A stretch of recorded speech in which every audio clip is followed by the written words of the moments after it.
Hello everyone, welcome to my new video. तो आज की मेरी वीडियो व्लॉग नहीं है, आज की मेरी वीडियो है कैट की स्पेइंग के ऊपर।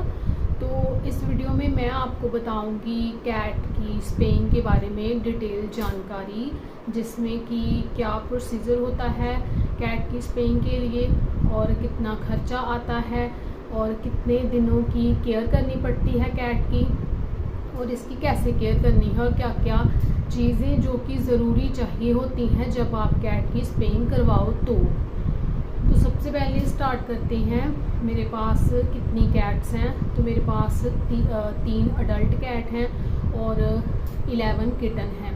तो आज हमने अपनी एक कैट की सर्जरी करवाई है स्पेइंग। तो इससे पहले हम एक कैट की सर्जरी करवा चुके हैं और ये है कैंडी, जो कि सामने आप देख सकते हैं। इसको केज में रखा है क्योंकि आज ये दोपहर को आई थी 1 बजे सर्जरी करवा के। तो कैट में सर्जरी करवाने की एज क्या होती है? तो सर्जरी आप किटन की करवा सकते हैं, उसकी एज होनी चाहिए, बेस्ट जो एज है वो 3 मंथ से लेके 6 मंथ के बीच की है। पर जो हमारी कैट है, ये वाली कैट कैंडी, इसकी एज 1.5 ईयर की हो चुकी है। तो इसने एक बार बच्चे दिए हैं, तो वो अभी हो चुके हैं 3 महीने के। तो उसके बाद अभी हमने इसकी करवा दी है सर्जरी। इसके बाद बात आती है कि इसका क्या प्रोसीजर होता है। तो सबसे पहले कैट को लेके जाएंगे वेट के पास। तो सबसे पहले वो इसकी करेंगे ब्लड टेस्ट, जिसमें कि लीवर फंक्शनिंग टेस्ट, किडनी, इसकी TLC, इसका हीमोग्लोबिन, सब कुछ एकदम परफेक्ट होना चाहिए, कोई कॉम्प्लिकेशंस नहीं होनी चाहिए। जब आपकी रिपोर्ट ओके होगी कैट की, तभी फिर आपको जो डॉक्टर हैं वो ऑपरेशन की डेट देंगे। नहीं तो फिर कैट की अगर रिपोर्ट में कोई प्रॉब्लम आती है तो फिर डॉक्टर आपको मेडिसिन देने को कहेंगे। तो कैट की पहले मेडिसिन चलेगी, फिर इसका दोबारा से ब्लड टेस्ट किया जाएगा। तो अगर इसकी रिपोर्ट सही आती है तो फिर इसकी जो डॉक्टर है वो आपको सर्जरी करने की डेट दे देते हैं। तो जब हमने कैंडी की रिपोर्ट्स करवाई थी तो कैंडी की रिपोर्ट बिल्कुल ठीक आई थी। तो फिर डॉक्टर ने सर्जरी की डेट दे दी। तो आज इसकी सर्जरी हो चुकी है। उसके बाद जब इसकी सर्जरी हो गई है तो 11 डेज़ के बाद इसके स्टिचेस को डॉक्टर खोल देंगे और 11 डेज़ तक इसको बिल्कुल भी अपनी ऑब्जर्वेशन में रखना है। हमने इसको सीढ़ियाँ वगैरह नहीं चढ़ने देनी है, छलांग नहीं लगाने देनी है, ज़्यादा इसको खेलने नहीं देना है और उछल कूद नहीं करने देना है। और अगर आपके घर में और कैट्स भी हैं तो आपको उनसे इसको थोड़ा सा अलग रखना है, क्योंकि ये आपस में झगड़ा वगैरह करके जो स्टिचेस लगे हैं उनको कोई नुकसान ना पहुँचा दे। तो सबसे एक ज़रूरी चीज़ ये है कि जब आप कैट की स्पेइंग सर्जरी वगैरह करवाओ तो आपके पास ऐसा केज मुझे लगता है कि होना ज़रूरी है, जो कि जिसमें कैट अच्छे से कंफर्टेबल फील कर सके। क्योंकि जो दूसरी बास्केट्स आती हैं उसमें कैट कंफर्टेबल फील नहीं करती है। इसमें ये देखो हमारी कैंडी है, आराम से बैठी हुई है।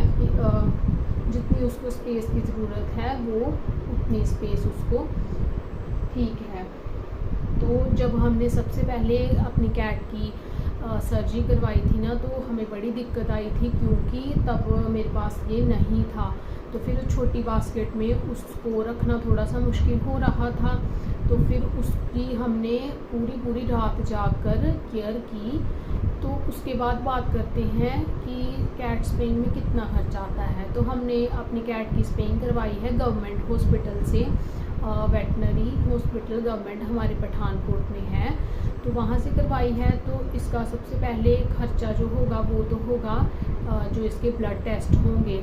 तो एक बार में ही अगर इसकी रिपोर्ट ठीक आ जाती है तो बस वो टेस्ट होंगे। जो एक बार में इसके टेस्ट डॉक्टर ने करवाए थे, जो इसका फर्स्ट ब्लड टेस्ट हुआ था वो हुआ था 1100 में। तो अगर दोबारा से इसकी रिपोर्ट सही नहीं आती है तो फिर लगभग 1100 में इसके ब्लड के टेस्ट होंगे। फिर उसके बाद जो डॉक्टर ने इसका सर्जरी का जो खर्चा बताया था वो बताया था 4000, और 4000 सर्जरी का खर्चा, और टेस्ट पे डिपेंड करता है कि कब तक इसकी रिपोर्ट अच्छी आती है, जहाँ एक बार में ही ब्लड टेस्ट ठीक आ जाते हैं या फिर आपको दोबारा तीसरी बार करवाने पड़ते हैं, वो डिपेंड करता है उस चीज़ के ऊपर। और उसके बाद फिर मेडिसिन वगैरह वो अलग, जो आफ्टर सर्जरी कैट के लिए डॉक्टर मेडिसिन देते हैं उसका भी खर्चा। तो ये सारा खर्चा आप मिला के देख लो कि एक सर्जरी कितने की पड़ती है, वो भी गवर्नमेंट वेटनरी हॉस्पिटल से। तो इतना इसका खर्चा है। और जो अब बात करते हैं इसकी केयर की कि आपको कितने दिन इसकी केयर करनी पड़ती है, तो 11 डेज़ आपको फुल इसकी केयर करनी पड़ेगी। अब मैं बात करती हूँ कि कैट को खाने पीने का क्या देना है आफ्टर सर्जरी और बिफोर सर्जरी डॉक्टर क्या बोलते हैं। तो सर्जरी से पहले 12 आवर की कैट की फास्टिंग करवानी होती है, और आफ्टर सर्जरी भी 12 आवर कैट की फास्टिंग करवानी होती है। जैसे कि आज हमारी कैंडी आई है सर्जरी करवा के, तो हम 12 आवर तक इसको कुछ भी खाने के लिए नहीं देंगे, और जब इसको कुछ खाने के लिए देंगे तो वो सॉफ्ट फूड होना चाहिए। अगर वेट फूड है तो वो ठीक है, नहीं तो अगर ड्राई फूड है तो उसको भी आप पहले वाटर में सोक कर लें तो फिर इसको दें। तो ये है इसका खाने पीने का बिफोर एंड आफ्टर सर्जरी। अब मैं बात करती हूँ कि हमारे इंडिया में अभी ज़्यादा कैट्स को रखने का रिवाज नहीं है, जहाँ तक कि मुझे पता है, क्योंकि हमारे इधर एरिया में, हमारा तो विलेज है, तो यहाँ पे मुझे नहीं लगता कि 2, 3, 4 घरों से ज़्यादा किसी ने कैट रखी होती हैं। अभी यहाँ पे डॉग रखे होते हैं लोगों ने, पर कैट नहीं रखी होती हैं। तो इसी हिसाब से जब इधर कैट्स ही नहीं लोगों ने रखी हुई हैं, तो फिर यहाँ पे कैट्स के लिए जो क्लिनिक है ना, जो वेट हैं, वो भी बड़े कम हैं। यहाँ पर अगर हम चाहें कि इसकी प्राइवेट क्लिनिक में स्पेइंग करवाएं तो हम नहीं करवा सकते, क्योंकि हमारे पूरे पठानकोट एरिया में हमें प्राइवेट वेट क्लिनिक नहीं मिला है। जो हमारी कैट्स हैं वो सारा दिन घर के अंदर ही नहीं रहती हैं, वो घर के बाहर भी चली जाती हैं और बाहर घूम फिर के घर पे आ जाती हैं वापस। तो आज जैसे इसकी कैंडी की सर्जरी होनी थी, तो उससे पहले ये रात को बड़ी लेट घर आई, तो मैं इसका वेट करती रही। ये रात को लगभग 2 बजे के बाद घर आई है, तो इसका वेट करते करते मैं इतनी लेट हो गया मुझे सोने के लिए। तो फिर नेक्स्ट डे भी इसको रेडी करके पूरा भेजना था हॉस्पिटल। तो फिर आज मैंने सारा दिन कोई वीडियो शूट नहीं की, तो अभी मैंने सोचा कि मैं कैट की स्पेइंग सर्जरी के ऊपर ही एक वीडियो बना देती हूँ। तो अभी मुझे इसकी केयर करनी ही पड़ेगी, बेशक ये केज के अंदर है। और अब बात करते हैं कि जो इसके स्टिचेस लगे हैं, तो उस पर ये मुंह मारेगी, उसको चाटेगी, तो उसके लिए हमें क्या करना है। उसके लिए डॉक्टर ई कॉलर देते हैं, जो कि यहाँ इसकी नेक पे लगा दिया जाता है, पर वो कैट उसमें कंफर्टेबल फील नहीं करती है। मैं आपको दिखाती हूँ ई कॉलर, जो पहली वाली कैट की हमने सर्जरी करवाई थी तो डॉक्टर ने हमें दिया था। और ये है ई कॉलर जो डॉक्टर ने दिया था कि इसको पहना देना है, पर मैंने अपनी कैट चुन्नी को इसे पहनाया था तो वो बिल्कुल भी कंफर्टेबल फील नहीं करती थी। वो जब चलती थी तो कभी इधर गिरती थी, कभी उधर गिरती थी। तो इस वजह से मैंने फिर ये सूट मंगवाया था, ये वाला इनका, ये पोस्ट सर्जरी के लिए है सूट। और ये मुझे ऑनलाइन मिला था, आई थिंक मैंने इसको अमेज़ोन से मंगवाया था, और इसकी कॉस्ट मुझे पड़ी थी 500। तो ये 500 का था ये वाला।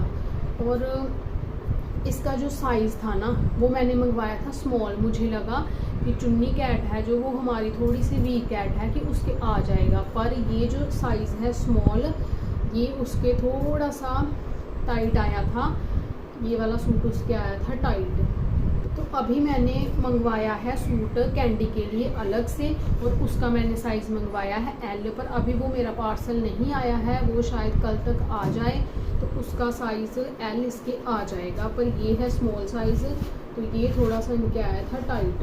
तो ये आएगा 6 मंथ से लेके 8 मंथ तक के 6 मंथ तक की किटन को आ जाएगा ये वाला सूट। पर अगर आपकी कैट अडल्ट है तो उसके लिए आपको लार्ज साइज़, एक्स्ट्रा लार्ज यही मंगवाना पड़ेगा। तो ये है इसका सूट।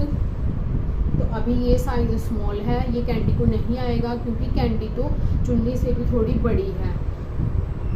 तो अभी मैं आपको दिखाती हूँ जो कैंडी के जहाँ पे ऑपरेशन हुआ है। ये है हमारी कैंडी कैट जिसकी कि आज स्पेइंग सर्जरी हो गई है। तो यहाँ पे ये देखो इसके स्टिचेस हैं और ये जो पट्टी लगी हुई है ना, ये आज डॉक्टर ने कहा था कि शाम को आपने खोल देनी है, तो इसको उतार देंगे। ये वाली है जो फिर इसके ऊपर लगानी है, डॉक्टर ने ट्यूब दे रखी है वो, और एक सॉल्यूशन है बीटाडीन वाला, उससे इसके जो स्टिचेस लगे हैं उसको करना होता है क्लीन, और 2 खाने वाली मेडिसिन दी हैं और इसको वो खिलानी है। तो इसको आदत नहीं है केज के अंदर रहने की, तो इसलिए ये देखो बाहर आने के बारे में सोच रही है और अभी ये पूरी होश में नहीं है, इसको सिर्फ आधी होश है, अभी पूरी होश में ये नहीं है। कैंडी कैंडी कैंडी कहाँ जाना है? कैंडी कहाँ जाना है बच्चे? कहाँ जाना है? अभी बाहर नहीं जाना है, बाहर नहीं जाना है अभी। कैंडी कैंडी क्या करना है?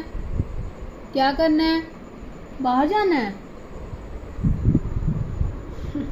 तो मुझे कह रही है कुछ बोल के, इसका मतलब है कि अभी इसको होश आ रही है। गाइस इसको 24 घंटे ही केज में भी नहीं रखना है, इसको थोड़ा सा स्टेबल होने के बाद जब ये पूरी तरह से होश आ जाएगी और इसको हम केज से बाहर भी निकालेंगे, नीचे छोड़ेंगे ज़मीन के ऊपर। पर इसकी केयर ये है कि हमारा पूरा जो घर है वो हम क्लोज़ रखेंगे, कोई भी डोर ओपन नहीं रखेंगे ताकि ये बाहर ना चली जाए। और इसके बाद घर में सीढ़ियाँ हैं तो फिर मैं इसके साथ साथ ही रहूँगी ताकि ये सीढ़ियों के ऊपर ना चली जाए। तो फिर इसको थोड़ा सा चलने फिरने भी देंगे। ये जो देसी इंडियन कैट्स होती हैं इनमें और जो पर्शियन कैट होती हैं उनमें बहुत फ़र्क होता है। ये कैट्स बड़ी ज़्यादा एक्टिव होती हैं, तो इस वजह से इनकी जब स्पेइंग सर्जरी करवाते हैं तो थोड़ा सा ज़्यादा केयर की ज़रूरत पड़ती है, क्योंकि इनको इतनी आदत नहीं होती है रेस्ट मोड पे रहने की, क्योंकि ये होती हैं सुपर एक्टिव कैट्स, तो इनको खेलने की आदत होती है, उछल कूद करने की आदत होती है। और जो पर्शियन कैट्स होती हैं वो बहुत ही काम होती हैं। अगर उनको आप जैसा रखोगे तो वो वैसा ही रह लेंगी, जैसे कि केज में उनको डाल दोगे। उनकी सर्जरी हुई है तो मुझे लगता है कि as compare to these cats वो थोड़ा सा काम रहती हैं। पर ये देखो अभी सर्जरी करवा के आई है 1 बजे के करीब दोपहर, तो ये देखो ये बिल्कुल भी काम नहीं है, ये चाहती है कि अभी मैं केज से बाहर चली जाऊँ। और गाइज़ ये थी मेरी वीडियो कैट की स्पेइंग के ऊपर। अगर आपको कोई भी क्वेश्चन पूछना हो रिलेटेड टू कैट स्पेइंग तो आप मुझे कमेंट सेक्शन में पूछ सकते हैं, मैं आपके सारे सवालों का जवाब दे दूँगी। और अगर आपको मेरी ये वीडियो पसंद आई है तो प्लीज़ मेरे वीडियो को लाइक कर दीजिएगा और चैनल को सब्सक्राइब कर लीजिए फॉर मोर वीडियोज़। तो इसी तरीके से मैं कैट्स के रिलेटेड वीडियो बनाती रहूँगी। इस वीडियो का अब मैं यहीं पे एंड करती हूँ, मिलती हूँ अब नेक्स्ट व्लॉग के साथ। तो please do like share and subscribe to my YouTube channel. Bye guys.